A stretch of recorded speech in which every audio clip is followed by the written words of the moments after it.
दोस्तों, हर नौजवान युवक का ये सपना होता है कि वह अपनी अलग पहचान बनाए, जो पहचान उसकी योग्यता पर बनी हो। वह कुछ ऐसा कर दिखाए जिस पर उसे गर्व हो। कुछ ऐसा ही सोचना था एक व्यापारी के बेटे की यह कहानी है। दोस्तों, जापान का एक व्यापारी था जो शहर का सबसे अमीर व्यक्ति था। उसके पास ऊपर वाले की कृपा से सब कुछ है, उसके पास किसी चीज की कोई कमी नहीं है। लेकिन वह व्यापारी केवल अपने बेटे से परेशान था। एक दिन वह व्यापारी अपने बेटे से कहता है, बेटा, तुम मेरे साथ व्यापार में हाथ क्यों नहीं बटाते? तुम्हें व्यापार के तौर तरीके सीख लेने चाहिए, क्योंकि भविष्य में तुम्हें यही तो करना है। यदि तुम व्यापार में हाथ नहीं बढ़ाओगे तो फिर क्या करोगे? वह नौजवान युवक अपने पिता से कुछ नहीं कहता, क्योंकि उसका व्यापार में बिल्कुल भी मन नहीं लगता था। वह दिन भर मार्शल आर्ट की किताबें पढ़ता और जब भी कोई सामुराई शहर में आता तो वह पूरा समय उसी के पीछे पीछे घूमता रहता। दोस्तों, एक बार पूरे परिवार के सदस्यों ने मिलकर उसे समझाने की कोशिश की। वह कहने लगे, बेटा, तुम्हारे पास इतना बड़ा व्यापार है, फिर भी तुम अपने पिता का हाथ क्यों नहीं बढ़ाना चाहते? यदि तुम अपना व्यापार नहीं देखोगे तो फिर कौन देखेगा? इस पर वह नौजवान युवक जवाब देते हुए कहता है, मैं खुद के दम पर कुछ बनना चाहता हूँ। मैं चाहता हूँ कि मेरी एक अलग पहचान हो, लोग मुझे जाने, और इसलिए मैं इस देश का सर्वश्रेष्ठ धनुर्धर बनना चाहता हूँ। उस युवक की यह बात सुनकर उस व्यापारी को बहुत क्रोध आया, लेकिन फिर भी उसने अपने क्रोध पर काबू पाया। कुछ देर सोच विचार करने के बाद उस व्यापारी ने अपने बेटे से कहा, बेटा, अगर तुम यही करना चाहते हो तो ठीक है, मैं अगले 3 साल का समय तुम्हें देता हूँ। ये सुन वह नौजवान युवक बहुत खुश हुआ। तभी आगे व्यापारी कहता है, लेकिन मेरी एक शर्त है।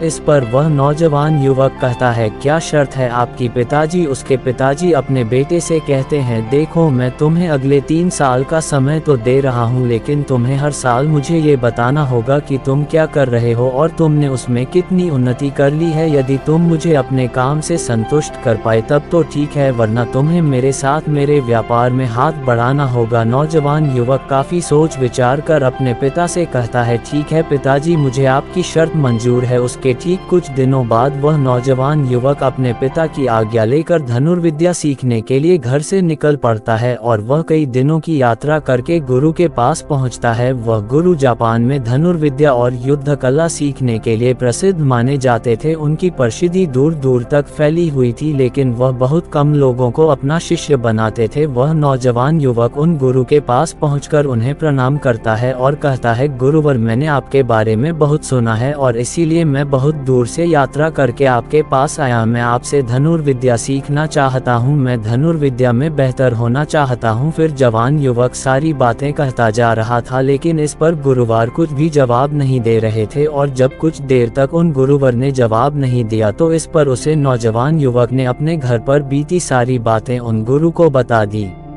दोस्तों, उसने ये बता दिया कि किस तरह से उसके पिता ने उसके सामने शर्त रखी है कि यदि वह अपने जीवन में सफल ना हो पाया, दोस्तों, वह अपने जीवन में कुछ नहीं कर पाया जो वह करना चाहता है, तो उसे उनका व्यापार आगे बढ़ना होगा। दोस्तों, आगे वह नौजवान युवक उन गुरुवार से कहता है, गुरुवर, मैं आपसे वादा करता हूँ, मैं पूरे कर्तव्य और निष्ठा के साथ धनुर्विद्या सीखूंगा और मैं आपका समय बर्बाद नहीं करूंगा, इसलिए कृपया करके मुझे अपना शिष्य बना लीजिए। तभी उस गुरु ने उस युवक की तरफ ध्यान से देखा। उन्होंने देखा कि वह अपने साथ काफी सामान भी लेकर आया था और उसके साथ उसके 2 सहायक भी आए हुए थे। तभी उन गुरु ने कहा, सबसे पहले यदि तुम धनुर्विद्या सीखना चाहते हो तो तुम्हें इन चीजों को छोड़ना होगा, इन सभी चीजों का त्याग करना होगा, इसलिए इन कीमती सामानों को वापस अपने घर भेज दो। उस नौजवान युवक ने गुरु की आज्ञा का पालन किया। उसने सारा सामान अपने सहायकों के हाथों वापस घर की ओर भेज दिया। दोस्तों, आगे गुरुवार उस नौजवान युवक से कहते हैं, देखो, यदि तुम धनुर्विद्या सीखना चाहते हो तो तुम्हें 2 शर्तें माननी होगी। इस पर वह नौजवान युवक कहता है, आप जैसा कहेंगे मैं सब करने के लिए तैयार हूँ, लेकिन मुझे अपना शिष्य बना लीजिए। तभी गुरुवार उस युवक को पहली शर्त बताते हुए कहते हैं, तुम्हें यहाँ पर सामान्य लोगों की तरह ही अपना जीवन बिताना होगा और सारे कार्य तुम्हें खुद ही करने होंगे। इस पर नौजवान युवक कहता है, जी गुरुवार, जैसा आप कहे आगे गुरुवार उस नौजवान युवक को दूसरी शर्त बताते हुए कहते हैं, यदि एक बार तुम्हें धनुर्विद्या की शिक्षा को ग्रहण करना शुरू कर दिया तो तुम्हें उसे पूरा करना ही होगा, तुम इस शिक्षा को बीच में छोड़कर नहीं जा सकते। इस पर वह नौजवान युवक कहता है, ठीक है, आप जैसा कहें, मुझे सब मंजूर है। उन गुरुवार ने उस नौजवान को अपना शिष्य बना लिया, लेकिन वह नौजवान यह नहीं जानता था कि उनके सीखने का तरीका बहुत अलग था। एक दिन उन गुरुवार ने उस नौजवान युवक को अपने पास बुलाया और कहने लगे, बेटा, जैसे तुम उठते बैठते हो, चलते फिरते हो, जैसे तुम सांस लेते हो, वैसे ही तुम निशाना भी लगाते हो। इसलिए सबसे पहले तुम्हें सचेत होना होगा, तुम्हें जानना होगा कि तुम क्या कर रहे हो, तुम किस अवस्था में हो, तुम्हें जागरूक होने की आवश्यकता है। इसलिए आज से ही सचेत होकर सारे काम करना शुरू कर दो, और ऐसा तब तक करो जब तक ये तुम्हारा स्वभाव ना बन जाए। उस युवक ने उन गुरु की बात मान ली। वह अपने चलने फिरने एकाग्र होकर अपने कामों पर ध्यान देने लगा। दोस्तों, वह अपने चलने फिरने, अपनी सांसों पर ध्यान केंद्रित करने लगा। सुबह उठकर वह अभ्यास करता और ध्यान किया करता। शाम के 6 बजे से वह एकांत में रहता और ध्यान किया करता। ध्यान करने के बाद करीब 9 बजे के बाद वह सो जाया करता और ठीक सुबह 4 बजे उठकर वह धनुर्विद्या का अभ्यास करने लगता। और यह सब उसे एकांत में रहकर ही करना था, और यह सारी प्रक्रियाएं दोपहर के 2 बजे तक यूं ही चलती रहती। और इस समय के दौरान ना तो कहीं जाना और ना ही किसी से मिलना। दोस्तों, यहाँ तक कि उस युवक को किसी से बात करने की भी कोई अनुमति नहीं थी। और बचे हुए 4 घंटे अर्थात दोपहर को 2 बजे से शाम को 6 बजे तक वह बाकी सभी शिष्यों के साथ मिलकर आश्रम की देख रेख करता। और वह नौजवान युवक भी अब तक पूरा मन लगाकर सीखने की कोशिश कर रहा था, लेकिन जैसे जैसे समय बिता जा रहा था उस नौजवान युवक का जोश ठंडा पड़ रहा था। अब उसके लिए उस आश्रम में एक एक पल बिताना बहुत मुश्किल हो रहा था। अब उस नौजवान युवक ने अपने गुरु की बातों को अनदेखा करना शुरू कर दिया था। वह उन सभी नियमों को तोड़कर अपने सभी शिष्य भाइयों के साथ मिलकर गप्पे लड़ाने लगा था। दोस्तों, वह उन्हें अपने व्यापार की बातें बताता, उसके पास क्या कुछ है। और उस नौजवान युवक को इतना अमीर होने की वजह से कई लोग उसके मित्र भी बन चुके थे, क्योंकि वह सोचते थे कि यह तो अमीर व्यापारी का बेटा है, इससे कभी ना कभी तो भविष्य में कोई ना कोई फायदा हमें अवश्य मिलेगा। देखते ही देखे उस नौजवान युवक और बाकी लोगों की दोस्ती और भी गहरी होती जा रही थी। अब से वह नौजवान युवक रात को सोने की बजाय अपने मित्रों के साथ मिलकर आश्रम से कहीं दूर भाग जाया करता था, जंगलों में जाकर गप्पे लड़ा था, मौज मस्ती किया करता था। और इस कारणवश वह सुबह उठ नहीं पाता था और इसी वजह से वह कभी ध्यान भी नहीं कर पाता था। एक दिन उन गुरुवार ने उस नौजवान युवक को अपने पास बुलाया और उससे कहने लगे, बेटा, मैं जानता हूँ कि तुम रात को आश्रम में नहीं रहते हो और ना ही तुम एकांत में रहकर अभ्यास कर रहे हो। मैंने तुमसे पहले ही कहा था, यदि तुमने एक बार धनुर्विद्या की शिक्षा को आरंभ कर लिया तो तुम्हें इसे पूरा करना ही होगा। और तुमने मुझसे वादा किया था कि तुम पूरे कर्तव्य और निष्ठा के साथ धनुर्विद्या की शिक्षा को ग्रहण करोगे और मेरा समय बर्बाद नहीं करोगे। और यदि तुम ऐसा ही करते रहे तो 1 साल बाद जब तुम्हारे पिता तुमसे पूछेंगे कि तुमने इस 1 साल में क्या किया, तुमने धनुर्विद्या में कितनी उन्नति की, तो तुम उन्हें क्या जवाब दोगे?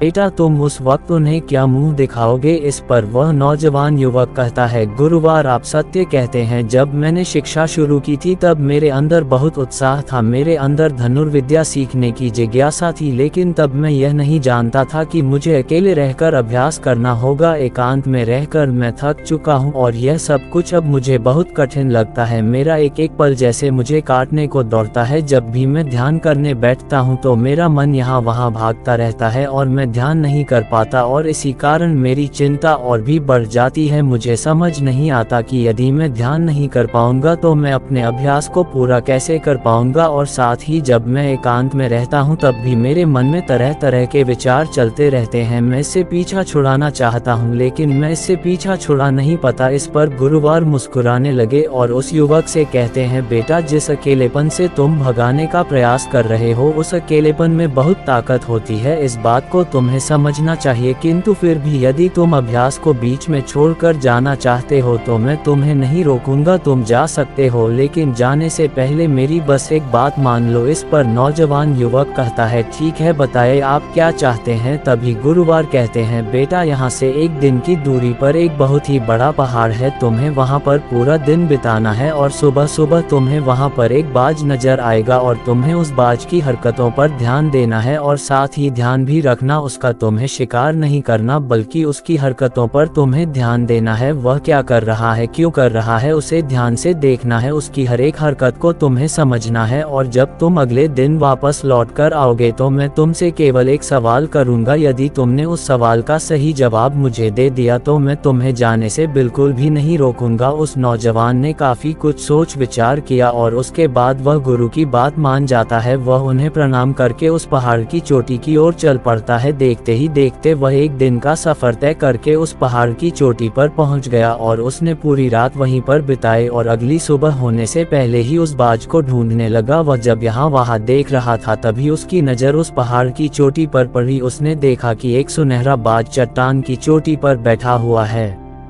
दोस्तों, और वह बाज पहाड़ के नीचे घाटियों की ओर ध्यानपूर्वक देख रहा था। वह नौजवान युवक उस बाज को देखकर झुक गया और छुपाकर उसकी सारी हरकतों पर नजर रखने लगा। उस नौजवान युवक ने देखा कि कुछ चरवाहे अपनी भेड़ बकरियों को उस घाटी में चराने के लिए आए हैं और तभी उस युवक की नजर उस बाज पर पड़ी जो एकदम शांत बैठा हुआ था। लेकिन तभी अचानक उसने उड़ान भरी और नीचे की ओर गोता लगाते हुए वह चरवाहों के पास पहुंचा। जब तक चरवाहों की नजर उस बाज पर पड़ती तब तक उसने उन भेड़ बकरियों में से एक बकरी के बच्चे को अपने पंजों में दबोच लिया और उसे ले उड़ा। जब तक चरवाहे कुछ समझ पाते तब तक शिकार हो चुका था।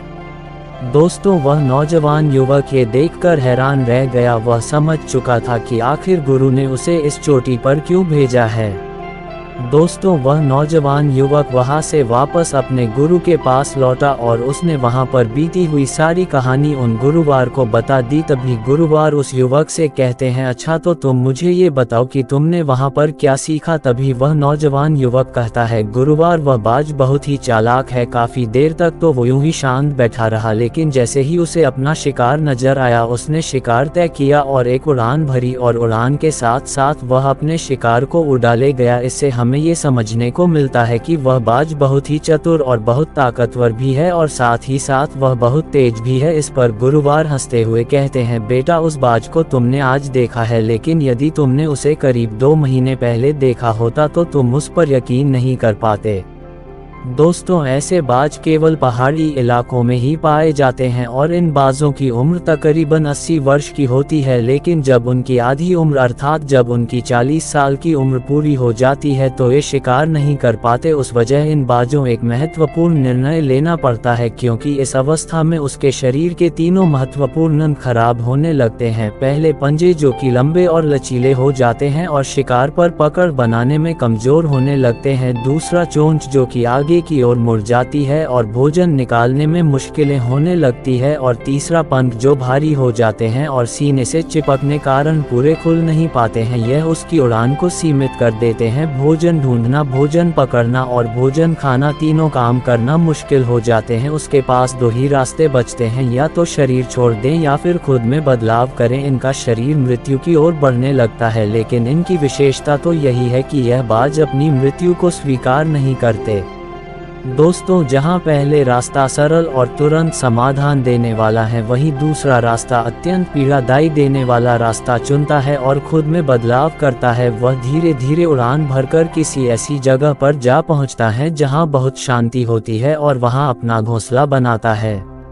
दोस्तों, फिर बाज वहां पर जाकर वह सबसे पहले अपनी कमजोरी अर्थात अपनी मुड़ी हुई चोंच को पत्थर पर मार मार कर उसे तोड़ देते हैं। अपनी चोंच तोड़ने से ज्यादा पीड़ादायक कुछ भी नहीं पक्षी के लिए। अब वह इंतजार करता है चोंच के फिर से उगने का। उसके बाद वह अपने पंजे भी उसी प्रकार तोड़ देता है और इंतजार करता है पंजों के दोबारा उगने का। और देखते ही देखते इनके पंजों में नए नाखून आते हैं। नई सोच और पंजे आने के बाद दोस्तों, वह अपने भारी पंखों को एक एक करके करके नोच कर निकलता है और प्रतीक्षा करता है पंखों का फिर से उगने का, और इस प्रक्रिया में पूरे 3 महीने लगते हैं और 3 महीना के अंदर इन बाजों का एक नया पुनर्जन्म होता है और तब उसे मिलती है वही भाव और पहले जैसी ऊंची उड़ान, और इस पुनर्जन्म के बाद वह 30 साल और जीता है ऊर्जा, सम्मान और गरिमा के साथ। आगे गुरुवार उस नौजवान युवक से कहते हैं, तुम उस बाज की तारीफ कर रहे हो जो अकेले रहना पसंद करता है, शांत रहना पसंद करता है, जो पूरे 3 महीने एकांत में रहकर तपस्या करता है, अपने आप को शिकार के लायक बनाता है, तब जाकर वह कहीं शिकार करने योग्य बन पाता है। तुमने देखा होगा कि जो भी ताकतवर इंसान है वह हमेशा एकांत ही रहता है, लेकिन जो व्यक्ति कमजोर है, जिसके अंदर तरह तरह की कमियां है, वह लोगों के बीच छुपने का प्रयास करते हैं। आगे गुरुवार उसे नौजवान युवक से कहते हैं, मेरी बात ध्यानपूर्वक सुनो, यदि तुम अपने जीवन में सफल होना चाहते हो, अपनी पहचान बनाना चाहते हो, तो सबसे पहले दिशाहीन से दृश्य निश्चय वाले बनो, क्योंकि जब तुम खुद के लिए समय निकालते हो, जब तुम एकांत में रहने का चुनाव करते हो, तो तुम अगले दिन में जो भी काम कर रहे हो उस पर तुम ध्यान दे पाते हो, तुम सचेत हो पाते हो और साथ ही तुम किसी भी चीज पर सही निर्णय भी ले पाते हो, और एकांत आपको हमेशा कुछ न कुछ नया सिखाता ही रहता है। आगे गुरुवार उस युवक को दूसरी बात बताते हुए कहते हैं, आज जो मौका तुम्हारे पास है वह मौका तुम्हें दोबारा नहीं मिलेगा।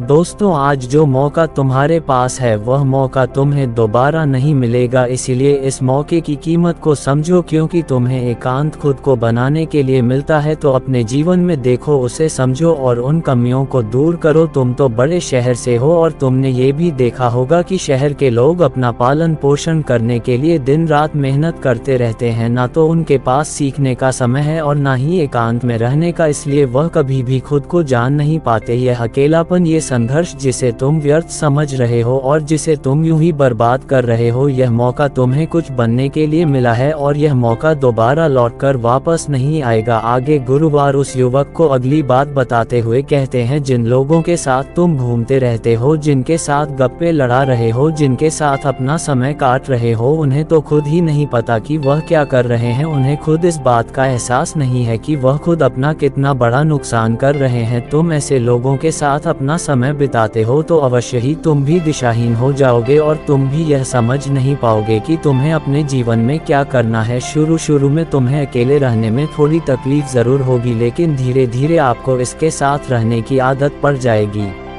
दोस्तों, इसलिए अकेलेपन का इस्तेमाल एकांत रहने के लिए करो और अपना उद्देश्य याद रखो। ये याद करो कि तुम यहाँ पर क्यों आए थे और तुमने अपने जीवन में क्या लक्ष्य तय किए थे। गुरुवार के इतना कहने के बाद वह नौजवान युवक सोचने लगा, वह ये समझने लगा कि आखिर वह यहाँ पर क्यों आया था। तब उसे याद आया कि उसके गुरु ने उसे क्या कहा था कि अपने अकेलेपन का इस्तेमाल करो, क्योंकि अकेलापन ही एकांत बन जाएगा और वह तुम्हें आगे बढ़ने में तुम्हारी मदद करेगा। दूसरी बात, अभ्यास में संतुष्टि ढूंढो, क्योंकि उस नौजवान युवक के गुरु ने कहा था कि सारा ध्यान केवल अभ्यास में लगाना, इसके अलावा कुछ और पाने की कोशिश नहीं करना, क्योंकि जब हम कहीं और जाने की या कुछ अलग पाने की कोशिश करने में लग जाते हैं तब हम अपने मन के बुने हुए जल में फंसते चले जाते हैं और हमारा संबंध वर्तमान से टूट जाता है और तब हमें ऐसा लगने लगता है जैसे हम कहीं पर फंसे हुए हैं, हम बहुत दुखी हैं, हम बहुत निराश हैं और कहीं पर पहुंच नहीं पा रहे। और इसी के साथ में उस नौजवान युवक को उन गुरु की तीसरी बात भी याद आती है कि प्रकृति में ध्यान करो। जब भी तुम्हें समय मिले तो किसी एकांत जगह पर या फिर किसी पेड़ के नीचे बैठकर ध्यान करो, केवल अपनी सांसों पर ध्यान दो। विचार खुद पर खुद शांत होने लगेंगे और जब तुम्हारे विचार शांत होने लगेंगे तब तुम्हें आभास होगा कि तुम प्रकृति के साथ जुड़े हुए हो, तुम इस धरती के साथ जुड़े हुए हो। ऐसा करने से अकेलेपन का वह भाव हमेशा हमेशा के लिए खत्म होने लगेगा और तब तुम ये जान पाओगे कि यह पल ही वह अवसर है जहां तुम खुद को पूरी तरह से जान सकते हो। तभी तुम अकेलेपन का फायदा उठा सकोगे और इसी तरह से अकेलेपन को जीता जाता है। इन सभी बातों को ध्यान करके उस नौजवान युवक ने ये निश्चय किया कि वह आश्रम छोड़कर कभी कभी नहीं जाएगा जब तक कि वह अपने इस लक्ष्य को प्राप्त नहीं कर लेता, क्योंकि वह यहाँ पर एक सर्वश्रेष्ठ धनुर्धर बने आया था और वह यहाँ से सर्वश्रेष्ठ धनुर्धर बनकर ही जाएगा। इसके बाद वह अगले ही दिन से अभ्यास में पूरी तरह से लीन हो गया। दोस्तों, यदि आप अपने जीवन में अपनी पहचान बनाना चाहते हैं, अपने जीवन में कोई लक्ष्य प्राप्त करना चाहते हैं, तो कुछ अलग पाने का प्रयास छोड़ दें, क्योंकि जब हम कुछ अलग और कुछ खास पाने का प्रयास करने लग जाते हैं तब हम ये भूल जाते हैं कि हमारा लक्ष्य क्या है और हम अपने लक्ष्य से दिशाहीन होने लगते हैं और इसी कारण हम अपने लक्ष्य तक कभी पहुंच नहीं पाते, क्योंकि हमारा मन हमें कुछ अलग पाने के लिए निरंतर प्रेरित करता रहता है और इसी कारण हम अपने मन के जाल में फांसते चले जाते हैं और हम अपने लक्ष्य पर ध्यान नहीं दे पाते। इसलिए अपने जीवन में यदि आपको कोई लक्ष्य हासिल करना है तो अधिक पाने का प्रयास छोड़कर केवल अपने अभ्यास पर ध्यान केंद्रित करें और देखेंगे कि आप जरूर ही अपने लक्ष्य को प्राप्त कर लेंगे।